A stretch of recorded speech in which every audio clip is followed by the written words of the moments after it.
La parte oculta del final de la vida de los expresidentes de México. Fusilamientos, infartos, enfermedades, traiciones, cáncer. Hablando Claro y Mark Staroselsky te invitan a conocer cómo fue el final de la vida de los expresidentes de México. Hablando Claro presenta una producción especial.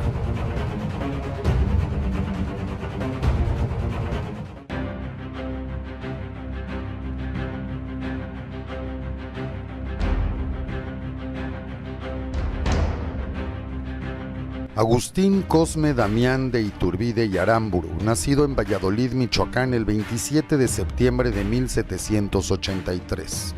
Fue un político y militar mexicano que se desempeñó como emperador de México entre el 22 de mayo de 1822 y el 19 de marzo de 1823 bajo el título de Agustín I. En febrero de 1821 se unió al bando insurgente con el Abrazo de Acatempan y proclamado el Plan de Iguala, en que ambos bandos se unían para formar el Ejército Trigarante, del cual fue el líder. En agosto del mismo año firmó los tratados de Córdoba con Juan O'Donojú y tras la entrada del Ejército Trigarante a la Ciudad de México el 27 de septiembre de 1821 se consumó la independencia. Agustín de Iturbide fue fusilado el 19 de julio de 1824 en Padilla, Tamaulipas. Sus últimas palabras fueron: «Mexicanos, en el acto mismo de mi muerte, os recomiendo el amor a la patria y observancia de nuestra santa religión. Ella es quien nos ha de conducir a la gloria. Muero por haber venido a ayudaros, y muero gustoso porque muero entre vosotros. Muero con honor, no como traidor. No quedará a mis hijos y su posteridad esta mancha. No soy un traidor. No». José Miguel Ramón Adaucto Fernández y Félix, nacido en Tamazula, Durango, el 29 de septiembre de 1786, mejor conocido como Guadalupe Victoria. Fue un militar y político mexicano. Se consolidó como una importante figura en la fase de resistencia de la Guerra de Independencia de México. Se destacó como primer presidente de México. Antes de ello, había sido diputado por Durango y miembro del Supremo Poder Ejecutivo. Durante su periodo como presidente, estableció relaciones diplomáticas con el Reino Unido, los Estados Unidos, la República Federal de Centroamérica y la Gran Colombia. También durante su gestión fue derrotado el último bastión español en el castillo de San Juan de Ulúa. Abolió la esclavitud, fundó el Museo Nacional, promovió la educación, decretó la ley de expulsión de los españoles y ratificó la frontera con los Estados Unidos de América. Victoria fue el único presidente que completó su periodo constitucional en los primeros 35 años de México como nación independiente. Después de su periodo presidencial, se retiró de la vida pública durante varios años, aunque en sus últimos años de vida tuvo algunos cargos públicos diplomáticos, militares y políticos, entre ellos gobernador de Puebla, mismo que renunció ya por su falta de salud. Murió en 1843 a la edad de 56 años por la epilepsia que habría sufrido durante toda su vida en la fortaleza de Perote mientras recibía tratamiento médico. Durante la autopsia se encontró que una de las arterias de su corazón había reventado. Vicente Ramón Guerrero Saldaña, nacido en Tixtla, México, el 10 de agosto de 1782, mejor conocido como Vicente Guerrero, fue un político y militar mexicano de origen indígena y afromexicano, que se desempeñó como presidente de México entre el 1 de abril de 1829 y el 17 de diciembre del mismo año. Sufrió de psoriasis toda su vida. Durante la Guerra de Independencia de México, fue jefe de la insurgencia en la etapa de resistencia entre 1816 y 1821. Tras varios enfrentamientos con el general Agustín de Iturbide entre diciembre de 1820 y enero de 1821, en los que Iturbide no pudo derrotarlo, pactó con él mediante el Abrazo de Acatempan en febrero de 1821. Posteriormente promulgó el Plan de Iguala, en el que el bando insurgente y la fracción realista de Iturbide se unieron para formar el Ejército Trigarante. Finalmente, el 27 de septiembre del mismo año, el Ejército Trigarante entró a la Ciudad de México consumándose la independencia. Durante las elecciones federales de 1828 salió perdedor, por lo que le correspondía el cargo de vicepresidente. Sin embargo, debido a las constantes presiones de sus partidarios que defendían el argumento que el presidente electo Manuel Gómez Pedraza se negaba a concluir la expulsión de los españoles de territorio nacional, el Congreso Constitucional anuló las elecciones nombrándolo ganador. tuvo un breve gobierno entre abril y diciembre de 1829. Y aquí es donde iniciaría una de las traiciones de mayor renombre en aquella época de nuestro territorio. Es así como el 15 de enero de 1831, en la playa de Tlacopanocha, en Acapulco, Vicente Guerrero recibió la invitación a almorzar con el capitán del bergantín Colombo, Francisco Picaluga, mercenario genovés. Una vez a bordo, él y sus colaboradores fueron aprehendidos sorpresivamente. De inmediato el barco levaría anclas. La traición ocurrió a cuenta de 50,000 pesos que había ofrecido el ministro de Guerra José Antonio Facio por indicaciones del vicepresidente general Anastasio Bustamante, y obligando así a renunciar a Guerrero para luego ser condenado a muerte por una corte marcial. Esta misma después sería declarada inconstitucional. Fue fusilado por órdenes del mismo vicepresidente Anastasio Bustamante el 14 de febrero de 1831 a los 48 años de edad. Sus restos se encuentran en el Monumento a la Independencia. Por decreto, el 16 de noviembre de 1833 fue declarado benemérito de la patria y en 1849 se creó en su honor el estado de Guerrero. Anastasio Bustamante fue presidente de México en 3 diferentes periodos, del 1 de enero de 1830 al 13 de agosto de 1832, del 19 de abril de 1837 al 18 de marzo de 1839 y del 18 de julio de 1839 al 22 de septiembre de 1841. Sufrió de una neumonía que derivó en un infarto fulminante. Anastasio, cuyo nombre completo fue Trinidad Anastasio de Sales Ruiz Bustamante y Oseguera, nació en Jiquilpan, Intendencia de Valladolid, el 27 de julio de 1780 y murió en San Miguel de Allende el 6 de febrero de 1853. De acuerdo con su última voluntad, su corazón fue enviado a la Catedral Metropolitana de la Ciudad de México y depositado junto a los restos de Agustín de Iturbide. Sus restos reposan hoy en las catacumbas de la parroquia de San Miguel Arcángel en San Miguel de Allende. José Ventura Melchor Ciriaco de Eca y Musquiz de Arrieta, mejor conocido como Melchor Musquiz, fue presidente de México del 14 de agosto de 1832 al 24 de diciembre de 1832. Un presidente recordado por ser honesto, educado y amable. Nunca robó, ni mintió, ni traicionó. Es recordado por ser el primero en cobrar impuestos por la cantidad de puertas y ventanas que tuviera cada predio. Bustamante lo desairó al negociar con Santana la paz sin tomarlo en cuenta, dejándolo en ridículo. Ofendido, Musquiz presentó su renuncia ante el Congreso, pero no fue aceptada. Le pidieron que siguiera gobernando. Santana, Bustamante y Manuel Gómez Pedraza se habían puesto de acuerdo con la firma de los convenios de Zabaleta para que, en este caso, Manuel Gómez Pedraza fuera el nuevo presidente. Cuando Melchor Musquiz se enteró que ya no era presidente, simplemente salió de Palacio Nacional y se marchó a su casa. El general Musquiz vivió siempre de su sueldo de general, aunque no se le pagara. Tras abandonar el poder, alguna vez se encontró en la calle con el general Santana, quien lo reprendió públicamente por el mal estado en que se encontraba su uniforme, indigno de un general de división que además había sido mandatario de la República. Musquiz respondió que no tenía dinero para mandarlo a arreglar. Murió de un paro cardíaco en su casa el 14 de diciembre de 1844 a los 54 años de edad en plena pobreza. Sus restos se encuentran en el Panteón de Santa Paula en la Ciudad de México. Manuel Gómez Pedraza, después de haberle quitado la presidencia a Melchor Musquiz, fue presidente de México del 24 de diciembre de 1832 al 31 de marzo de 1833. Y como siempre se ha dicho, las traiciones se pagan. ¿Tú crees en esto? Porque resulta que en una de sus batallas recibió una herida de proyectil, la cual terminaría por infectarse y derivaría en un entumecimiento de pulmón. Los médicos lo desahuciaron y terminaría falleciendo por este mismo padecimiento. Al realizarle la autopsia se descubrió un enorme agujero en su pulmón derecho, el cual estaba prácticamente destruido. Sus médicos de cabecera le habían diagnosticado una oquedad pulmonar. Falleció el 14 de mayo de 1851 a los 62 años de edad sin haberse confesado, por lo que el clero no le permitió que se le enterrara en terreno sagrado, así que se tuvo que construir una cripta para sus restos situada en el Panteón Francés de la Piedad, en la Ciudad de México, en donde se encuentra hasta el día de hoy. Valentín Gómez Farías fue presidente de México en 2 periodos, del 1 de abril al 16 de mayo de 1833 y del 23 de diciembre de 1846 al 21 de marzo de 1847. Fue un gran luchador a favor de la anexión de México a los Estados Unidos, además de luchar desde la vicepresidencia de México para impedir la formación de contingentes militares de civiles mexicanos que lucharan contra la invasión norteamericana de 1847. Murió de un padecimiento cardíaco luego de pasar varios días quejándose de un dolor en el pecho. Murió el 5 de julio de 1858. Estuvo enterrado en Mixcoac en casa de su hija.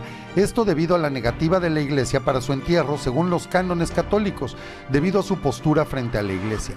55 años tendrían que pasar para que con las revueltas de la Revolución Mexicana, en una ceremonia prácticamente privada, fuera sepultado de nuevo, ahora en la iglesia de San Juan Mixcoac, donde permaneció hasta 1933, cuando nuevamente fue trasladado a la Rotonda de los Hombres Ilustres, donde permanece hasta el día de hoy. Antonio de Padua María Severino López de Santana y Pérez de Lebrón, mejor conocido como Antonio López de Santana, nació en Jalapa, Veracruz, el 21 de febrero de 1794. Fue presidente de México durante 11 ocasiones entre mayo de 1833 y hasta abril de 1847. Para 1855 varios estados habían adherido al Plan de Ayutla, forzando a Santana a renunciar por última vez a la presidencia y hacerlo marchar de esta forma al exilio nuevamente. A pesar de que Santana había atestiguado varias idas y vueltas de gobiernos, el triunfo del Plan de Ayutla marcó de una vez por todas la muerte política del nombrado defensor de la patria. Por el resto de su vida se mantuvo en el exilio, pasando por diversos lugares, de Cuba a Estados Unidos, después a Colombia y más tarde a Isla de Santo Tomás en las Islas Vírgenes. Durante esa vida itinerante su voz se dejó de oír en México sin provocar mucho ruido. Fue un hombre con un profundo temor a las cirugías. Se negó desde su juventud a ser operado de cataratas. Finalmente, aprovechando la amnistía general durante el gobierno del presidente Sebastián Lerdo de Tejada, regresó definitivamente a México en 1874. Para entonces, Santana ya era un viejo de 80 años que padecía cataratas y que estaba prácticamente ciego, y al cual el pueblo de México tenía en un olvido absoluto. De hecho, no fue tomado en cuenta durante el aniversario de la batalla de Churubusco. El general Santana moriría 2 años después en su casa ubicada en la calle de Vergara, hoy calle de Bolívar, con número 14 en la Ciudad de México, la noche del jueves 21 de junio de 1876. Su tumba se encuentra en el viejo Panteón Civil del Tepeyac de la villa de Guadalupe Hidalgo en la Ciudad de México. Y como siempre parece que sucede, los dichos se vuelven realidades, y esto de que la traición no lleva a nada bueno, al parecer lo confirma nuestro siguiente personaje. Nicolás Bravo Rueda, mejor conocido como Nicolás Bravo, nació un 10 de septiembre de 1786 en la hacienda de Chichihualco, Guerrero. Fue presidente durante el triunvirato en 3 ocasiones, en un periodo corto del 10 de julio de 1839 al 18 de julio del mismo año, después del 26 de octubre de 1842 al 14 de mayo de 1843 y del 24 de julio de 1846 al 6 de agosto del mismo año. Nicolás Bravo murió envenenado. Como presidente, las 3 veces que fungió como tal, intentó sin éxito anular las disposiciones de Santana. En 1842, el presidente Bravo disolvió el Congreso, que pretendía discutir una nueva constitución que a todas luces atentaba contra los intereses personales de Santana. Sin embargo, Nicolás Bravo ordenó a la policía que aprendiera a los diputados y los encarcelara. Retirado ya de la vida militar, empuñó una vez más las armas para proteger a su nación, esta vez en la guerra contra Estados Unidos. A Bravo le fue encomendado el mandato del Ejército del Centro en el asedio al castillo de Chapultepec. Decidió él mismo dirigir la defensa en la batalla de Chapultepec. La versión oficial dice que su médico, el doctor Avilés, fue el único responsable del envenenamiento, pero corren especulaciones desde aquella época que dicen que fueron también responsables su esposa y la persona que le preparaba los alimentos. Así que es que Nicolás Bravo fallece un día 22 de abril del año 1854. El doctor Avilés fue fusilado en la Isla de Caballos como único responsable del asesinato. La versión de que el verdadero actor intelectual de su asesinato fue Antonio López de Santana ha corrido desde aquel entonces, pero esto evidentemente no forma parte de la historia oficial. Sus restos se encuentran en el Monumento a la Independencia en la Ciudad de México. Pedro María Bernardino Anaya Álvarez, mejor conocido como Pedro María Anaya, nació en Huichapan el 20 de mayo de 1794. Fue un militar mexicano que ocupó en 2 ocasiones la presidencia de México, en 1847 y 1848. Tuvo un papel muy importante durante la participación en la guerra contra los Estados Unidos en 1847. La batalla fue relevante no solo por la victoria de los estadounidenses, sino que hizo posible el que ellos ganaran la guerra mexicana-estadounidense, pero también por la participación histórica del batallón de San Patricio. Desafortunadamente cuenta la historia que por falta de municiones, los defensores de Churubusco se tuvieron que dar por vencidos. Después de la batalla, el jefe norteamericano David Emanuel Twiggs exigió las municiones sobrantes a Pedro María Anaya, y ahí le respondió con su famosa frase histórica: si hubiera parque, no estaría usted aquí. Fue capturado, vio el final de la guerra como prisionero de guerra de los estadounidenses y posteriormente fue liberado. Más tarde volvió a ocupar interinamente la presidencia de México entre 1847 y 1848. Presidente y héroe de la famosa batalla de Padierna, murió de una neumonía fulminante el 21 de marzo de 1854. Aquí es muy importante señalar que al rendir protesta de ley como presidente de la República en esta última ocasión, lo hizo llevando en el pecho una franja con la bandera nacional, la que juró defender hasta la muerte, costumbre que desde ese entonces han seguido los presidentes de la nación. José Ignacio Gregorio Comonfort de los Ríos, mejor conocido como Ignacio Comonfort, nació en Amozoc, Puebla, el 12 de marzo de 1812, siendo descendiente de una familia irlandesa.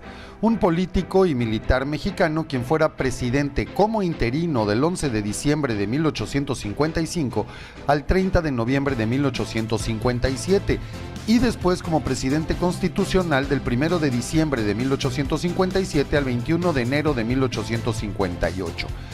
Comonfort fue asesinado con una lanza que le pegara directo en el corazón.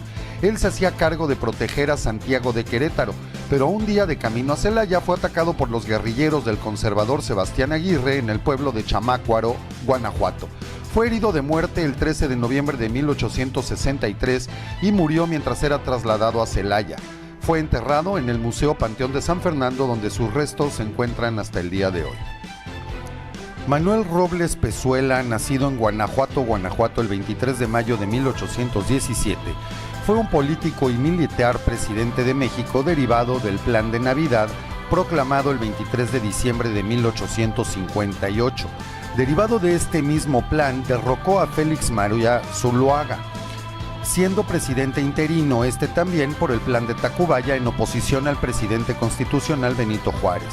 Era miembro del Partido Conservador en la Guerra de Reforma. Fue fusilado al exterior de la iglesia de San Andrés en Ciudad Cerdán, Puebla, por órdenes de Ignacio Zaragoza el 23 de marzo de 1862.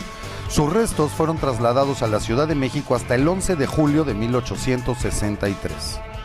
Miguel Gregorio de la Luz Atenógenes Miramón y Tarelo, mejor recordado como Miguel Miramón, fue el presidente más joven de la historia de México, llamado también el Macabeo.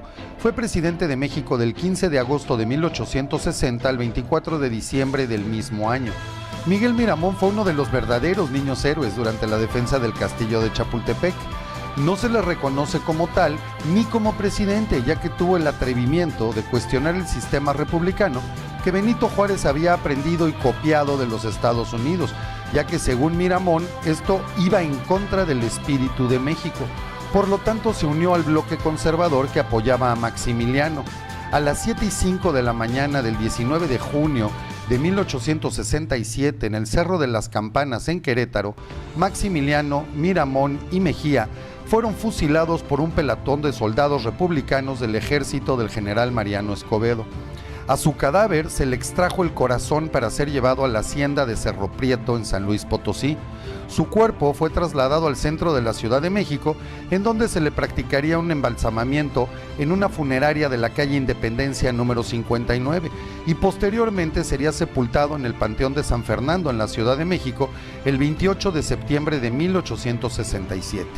Sus restos fueron originalmente depositados en este Panteón de San Fernando, donde aún se puede encontrar el cenotafio, pero tras el entierro de Benito Juárez en el mismo panteón, fue que por solicitud de su esposa Concepción Lombardo, sus restos fueron trasladados a la capilla del Sagrado Corazón de Jesús, al lado derecho de la Catedral de Puebla.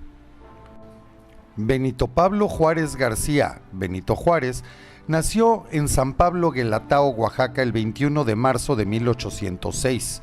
Fue presidente de México del 21 de enero de 1858 hasta el 18 de julio de 1872. Un abogado y político mexicano de origen indígena, de una etnia zapoteca, presidente en varias ocasiones de México. Se le conoce como el Benemérito de las Américas. Es célebre su frase: entre los individuos como entre las naciones, el respeto al derecho ajeno es la paz.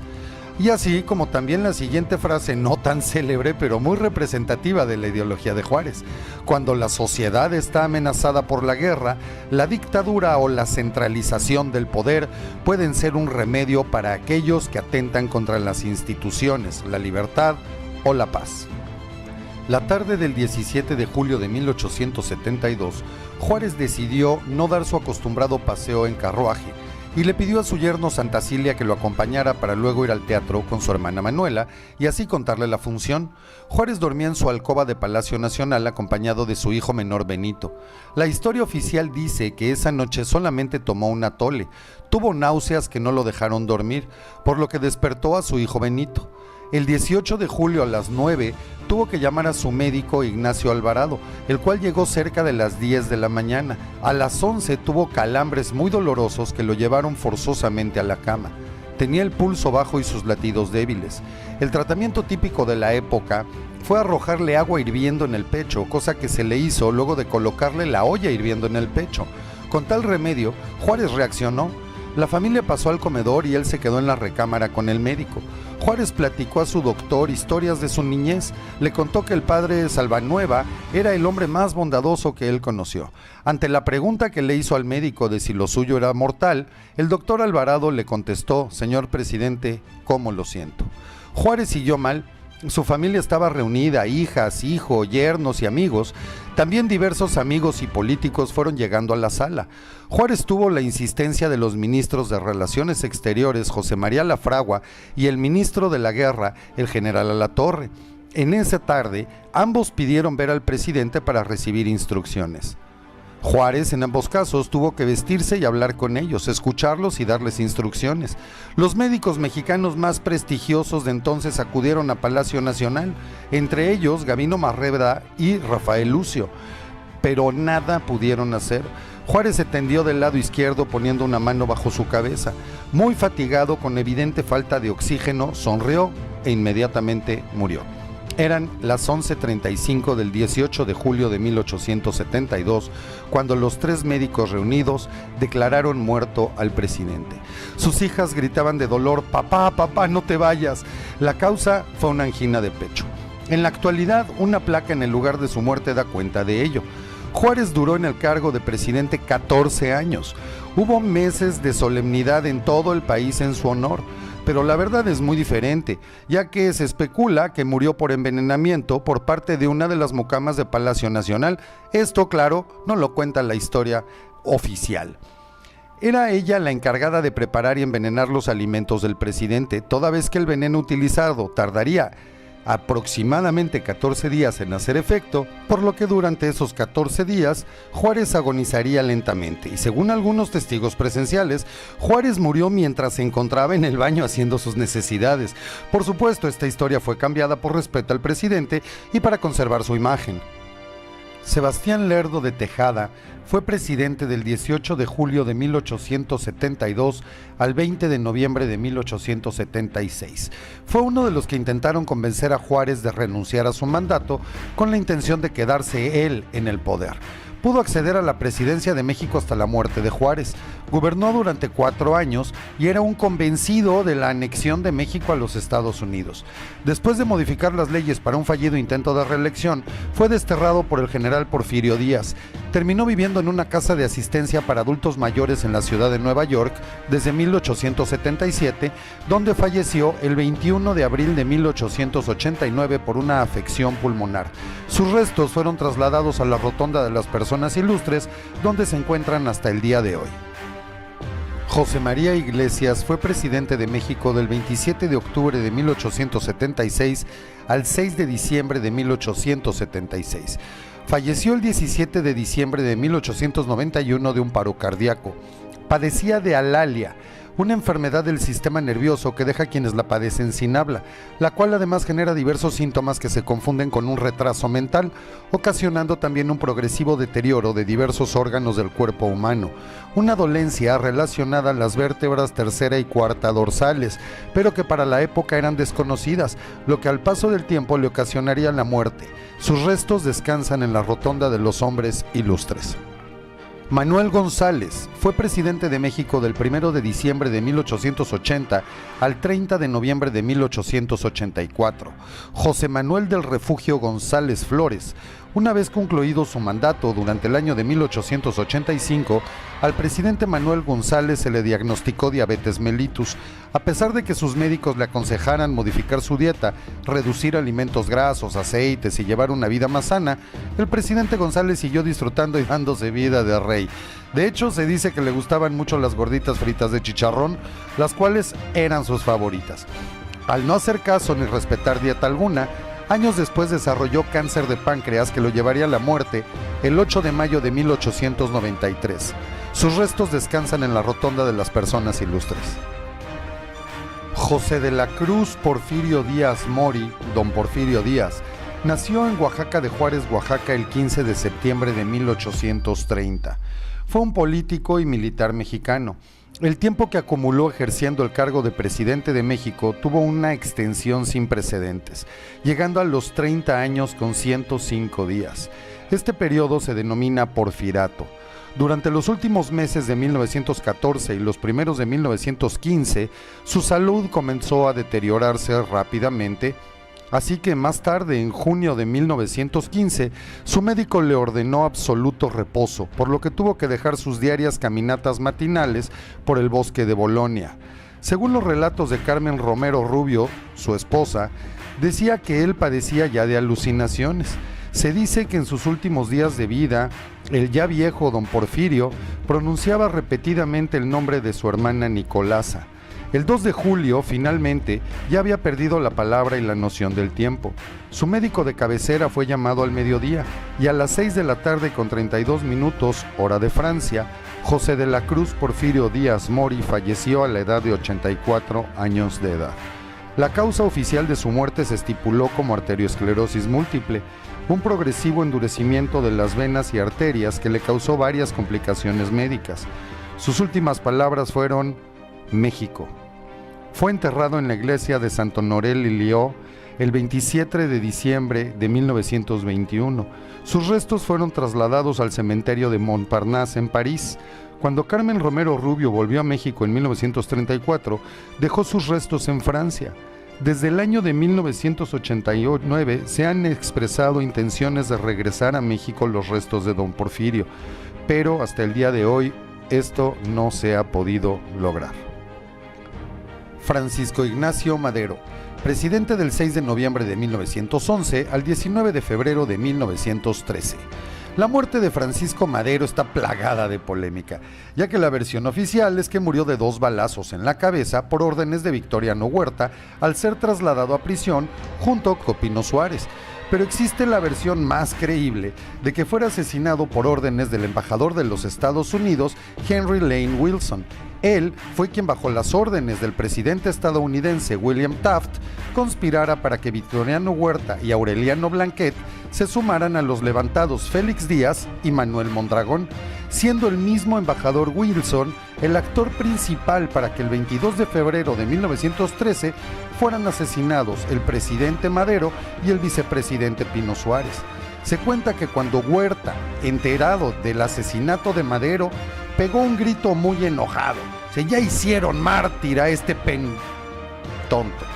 En ese tiempo fue electo el presidente Woodrow Wilson en los Estados Unidos, quien al ordenar una investigación de la decena trágica al periodista William Bayard Hale, terminara horrorizado por romper relaciones diplomáticas con Huerta y en un absurdo intento por cambiar el discurso de las cosas, tratando de invadir Veracruz. Obviamente esta invasión fracasaría, ya que Venustiano Carranza, actuando patrióticamente, rechazó la ayuda norteamericana. Los restos de Madero se encuentran en el Monumento a la Revolución en la Ciudad de México. Victoriano Huerta, un presidente marcado por ser un traidor contra Madero, alcohólico y adicto a la marihuana por si fuera poco. Huerta falleció en El Paso, Texas, Estados Unidos, el 13 de enero de 1916. La causa de la muerte: cirrosis hepática causada por su alcoholismo. Pero las versiones de que el gobierno de los Estados Unidos lo envenenó buscando terminar antes con su vida, dándole una ayudadita, son muy consistentes, ya que Huerta amenazaba con hacer públicas unas cartas que había intercambiado con el embajador Wilson, donde quedaba demostrado que a Madero lo habían asesinado por órdenes del embajador norteamericano, quien habría recibido instrucciones de la presidencia de aquel país. Los restos de Victoriano Huerta nunca han sido repatriados, por lo que siguen en los Estados Unidos y, oficialmente, sigue siendo el único traidor en la muerte de Madero. Venustiano Carranza fue presidente de México del 1 de mayo de 1917 al 21 de mayo de 1920. La versión oficial dice que murió por una herida de arma de fuego infringida por las tropas al mando del general Rodolfo Herrero.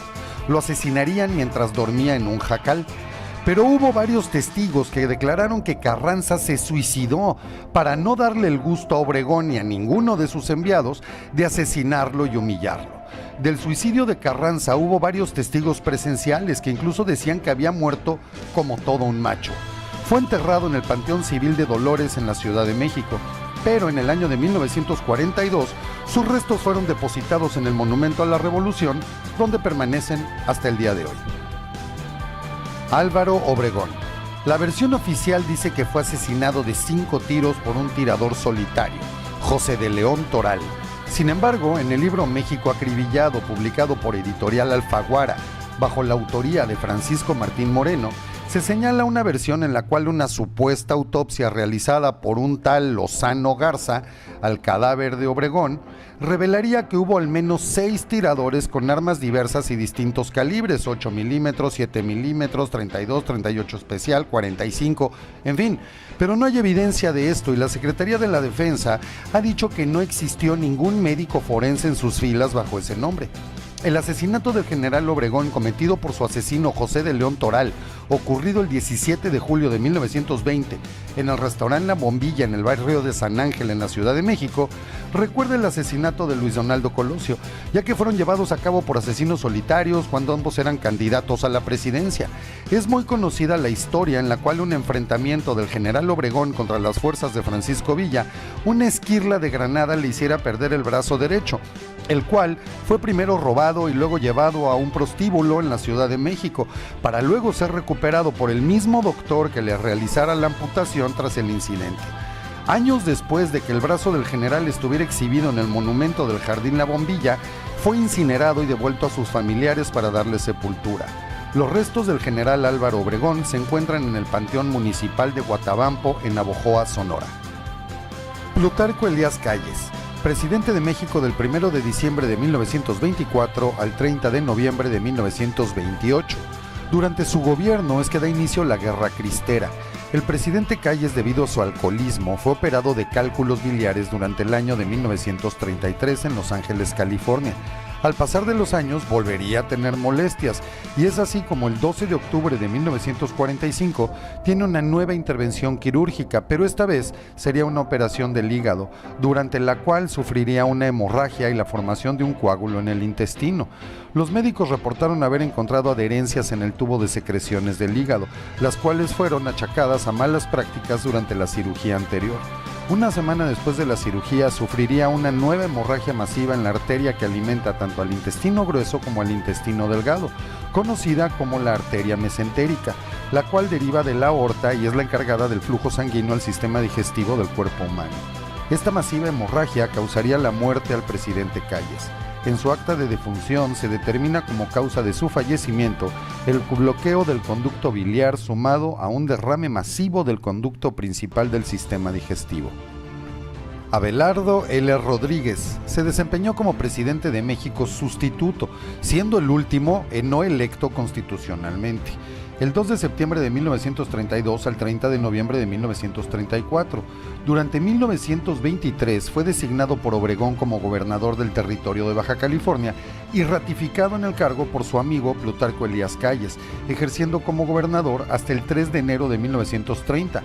Fue también gobernador de Sonora entre 1943 y 48, y es durante este periodo que resalta su amistad con el mafioso norteamericano Al Capone. Posterior a su retiro, se dedicó con éxito a sus negocios, llegando a convertirse en uno de los empresarios más prósperos de México. Se calcula que hasta 1958 había creado 95 empresas, 10 organizaciones deportivas y 6 instituciones científicas y educativas. Rodríguez murió en un hospital de San Diego, California, al parecer de causas naturales, el 13 de febrero de 1967, en el Scripps Memorial Hospital en La Joya, California, Estados Unidos. A su funeral asistió el presidente Gustavo Díaz Ordaz. Los restos de Abelardo L. Rodríguez fueron sepultados en el Sausal, municipio de Ensenada, Baja California.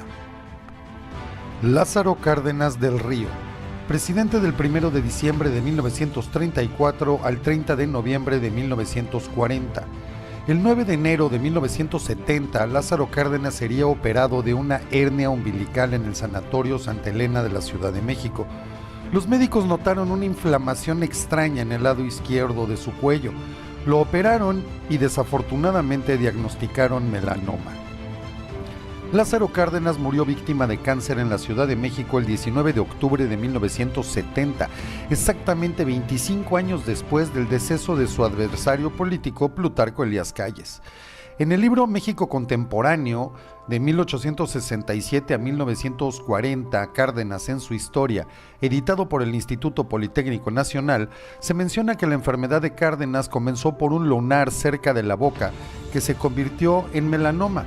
Antes del suceso, Cárdenas pidió hablar con su esposa, Amalia Solórzano, y sus hijos, el ingeniero Cuauhtémoc Cárdenas, quien sería el primer jefe de gobierno del Distrito Federal en 1997, y Alicia Cárdenas Solórzano.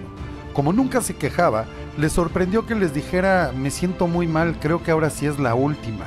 Así se lee en las notas del Universal. Su esposa sostuvo su mano hasta que falleció. Una hora más tarde fue llevado a la funeraria.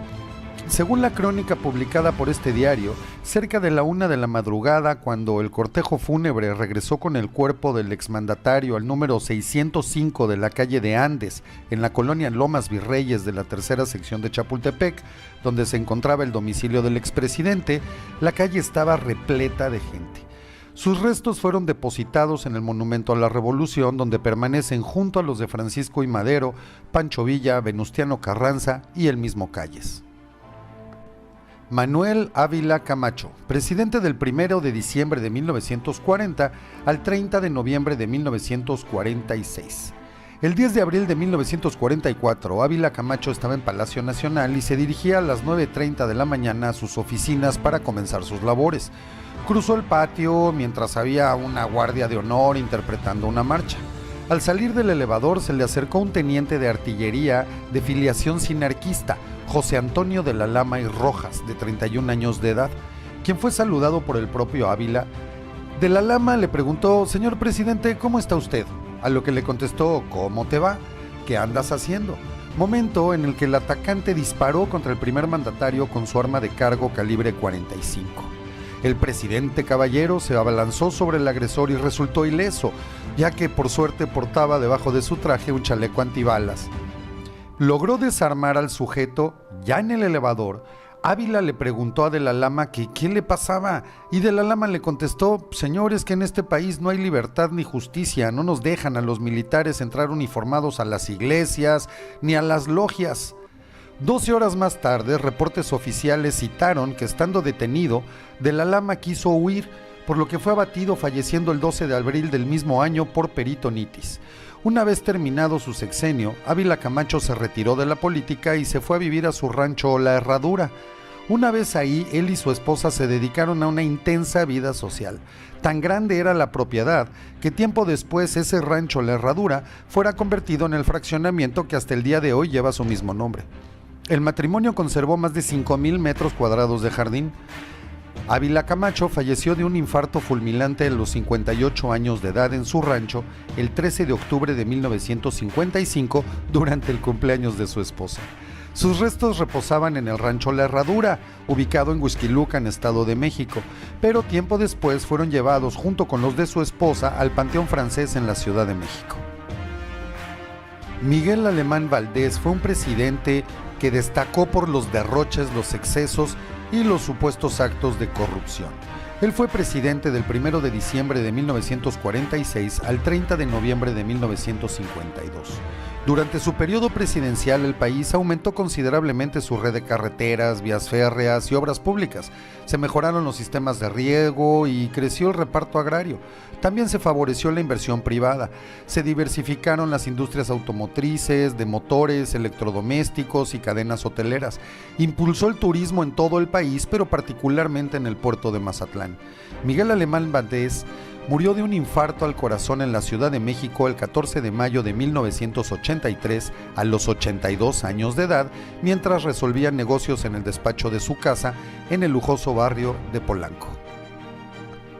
Adolfo Ruiz Cortines, un presidente que quería romper con los excesos de Alemán, buscó siempre tener una presidencia mucho más austera, honesta y correcta. Así que después de tomar posesión el 1 de diciembre de 1952, al día siguiente obligó a su gabinete, el mismo 2 de diciembre, que publicaran todos sus bienes. De hecho, él mismo publicó los propios.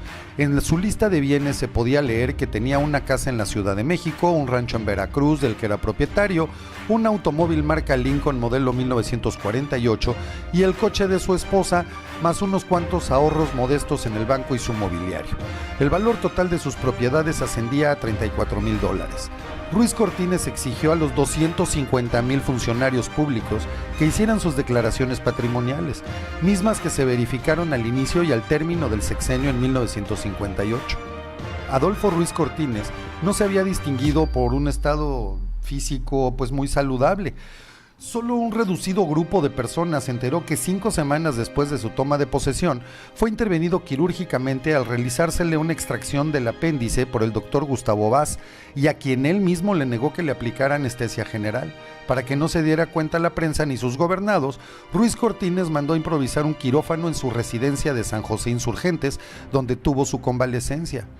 Al término de su presidencia, Ruiz Cortines y su esposa, María Izaguirre, se retiraron a la vida privada en su domicilio en el número 89 de la calle José María Ibarrán en la colonia San José Insurgentes. La mañana del 3 de diciembre de 1973, Ruiz Cortines se levantó por las molestias que le provocaban la hinchazón de los pies, de las extremidades inferiores y del abdomen. En la tarde de ese mismo día, el estado de salud de Ruiz Cortines se hacía cada vez más crítico. El doctor Mario Díaz Tejada fue al domicilio para tratar el padecimiento del expresidente. Sus últimas palabras fueron: "Tú eres mi hijo, ya me quiero morir". Cuando los medicamentos hicieron efecto en él, Ruiz Cortines quedó dormido. Jacobo Zabludovsky fue el encargado de dar la noticia del fallecimiento de Ruiz Cortines en televisión a través del noticiero 24 horas. El presidente Luis Echeverría orquestó los honores oficiales y aunque la última voluntad de Ruiz Cortines fue ser enterrado junto a su madre y hermana en Veracruz, su sepelio tuvo lugar en la cripta familiar del Panteón Dolores el 5 de diciembre. Adolfo López Mateos, presidente del 1 de diciembre de 1958 al 30 de noviembre de 1964. Durante su administración se crearon el ISSSTE y el Museo Nacional de Antropología. También nacionalizó la industria eléctrica. En 1965 le sobrevino un ataque cerebral. Sus médicos de cabecera habían atribuido los intensos dolores de cabeza a un caso agudo de migraña. El doctor neurocirujano James Leonard Poppen de la Leahy Clinic en Boston, quien operó a López Mateos en el Sanatorio Santa Fe de la Ciudad de México el 26 de noviembre de 1965. López Mateos tenía 7 aneurismas cerebrales. La inmovilización de su cuerpo avanzó con rapidez. Pronto perdió el habla a causa de una traqueotomía y llegó a ser necesario el uso de aparatos ortopédicos. Durante 2 años vivió en estado vegetativo por muerte cerebral, recibiendo asistencia mecánica de tipo ventilatorio. Murió a las 16:30 horas del lunes 22 de septiembre de 1969 en la Ciudad de México. Fue sepultado en el Panteón Jardín de la Ciudad de México. Años después, el presidente Carlos Salinas de Gortari mandó exhumar sus restos para que fuesen depositados en un monumento erigido en su honor en Atizapán de Zaragoza, Estado de México. Gustavo Díaz Ordaz fue presidente de México del 1 de diciembre de 1964 al 30 de noviembre de 1970. El gobierno de Díaz Ordaz fomentó el desarrollo económico de México, siguió el modelo del desarrollo estabilizador. El Producto Interno Bruto Nacional se mantuvo en un crecimiento de entre el 6 y el 8% y la inflación se sostuvo en niveles bajos en un 2.7%, el cual contrastaría con el de su sucesor Luis Echeverría Álvarez, con un promedio del 15%. Durante su mandato fue operado por un desprendimiento de retina en el ojo derecho, causado por un golpe que le diera Irma Serrano, la tigresa. Murió a los 68 años de edad el 15 de julio de 1979 a la 1:45 de la tarde en su casa en Cerrada del Risco 133 en el Pedregal de San Ángel de la Ciudad de México, por causas de un cáncer de colon y el asma que padeciera durante toda su vida. Sus restos, junto con los de su esposa e hijo, reposan en el Panteón Jardín de la Ciudad de México. José López Portillo, presidente del 1 de diciembre de 1976 al 30 de noviembre de 1982. Conforme avanzó el sexenio, la excentricidad, el despilfarro y el influyentismo se apoderaron del mandato de López Portillo. Culpó de la debacle económica a los banqueros y a los sacadólares.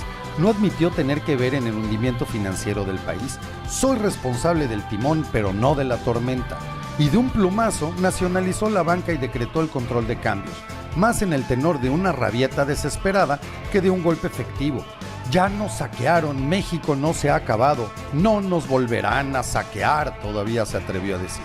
En los siguientes años, los resultados de dichas ocurrencias, cuyo costo al erario por los conceptos de compra e indemnización del entramado bancario se estimó en unos 3 billones de pesos. López Portillo terminaría falleciendo el 17 de febrero del 2004 en la Ciudad de México, a la edad de 83 años, en el Hospital Ángeles Pedregal, víctima de una complicación cardíaca generada por una neumonía. Sus restos descansan en el Panteón Militar de la Ciudad de México. Debido a que su muerte ocurrió durante el proceso de divorcio, la actriz Sasha Montenegro es la legítima viuda, gozando de todas las prestaciones económicas que la ley le otorga. Miguel de la Madrid Hurtado es el último presidente que ha fallecido al momento de grabar este documento. Él ejercería durante el periodo que va del 1 de diciembre de 1982 al 30 de noviembre de 1988. Ante la severa crisis económica, donde se alcanzó el 3100% de devaluación del peso, se establecieron los pactos de crecimiento económico con los diversos sectores sociales, mediante los cuales el gobierno subsidiaba parte de los precios de los productos básicos y los productores distribuidores se comprometían a no aumentarlos.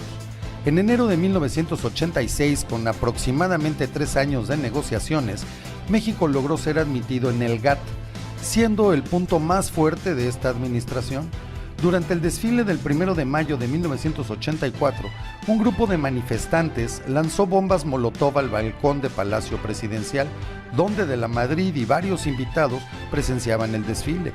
El presidente salió ileso, pero varios de los invitados sufrieron heridas.